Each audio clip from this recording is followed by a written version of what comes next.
Rural to urban migration is a key driver for rapid population growth of secondary cities in sub-Saharan Africa. In developing countries, cities' build-up area has increased fourfold over the past 20 years.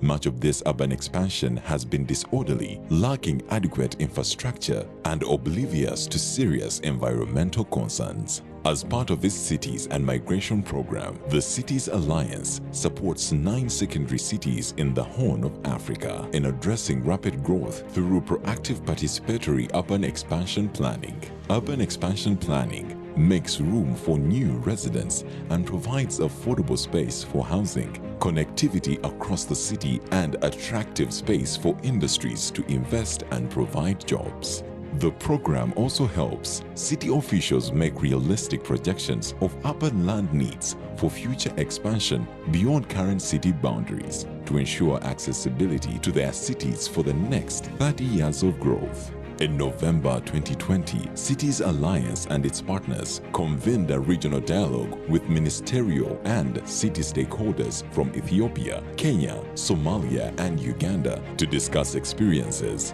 merits, and success factors of urban expansion planning. Knowledge the participating cities will use to implement the approach. When we travel abroad, the one thing that we admire about the cities abroad is that they are planned. You're not going to find a factory in a residential area. You're not going to find a residential area in an industrial area. Yet here, this is the everyday experience. In Africa, the rate of urbanization right now stands at about 30%. In Uganda, the rate of urbanization hovers around the 20%. But what is true is that it is the most irresistible phenomenon that we are facing today. That whether we like it or not, the country is going to urbanize. Now the problem, what kind of urbanization are we going to have?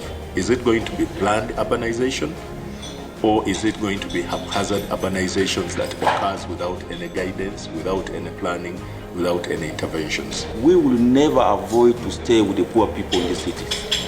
And therefore in our master planning, in our fiscal planning, we must always plan something for those categories. Because in one way or another, they also contribute to the socioeconomic transformation of the cities. First of all, as a government, we are also supporting them on issues to do with the enforcement. So we are providing all the necessary support, although it is not adequate. We need to provide more. What we are providing now is within our means, but we are working together with the other different development partners to have the situation improved. Whenever an area is planned, whenever the roads are provided, the value of the land appreciates. So we need to educate and sensitize the landowners that they should be willing to make land available. After all, the value of their land will appreciate. It's what we are talking about, to plan for these cities. To plan for them not to be slum cities, what we expected at Ministry of Local Government. So the meeting and the dialogue of this nature has really met our expectation. I see an opportunity for us to decongest our cities. I see an opportunity of people, instead of them all coming to the central business centers, they should be able to get the same services that they would have gotten in the center from the periphery, from the towns which are outside.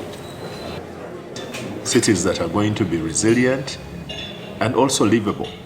A city must be a living city, and it's a city that must cater for all its people.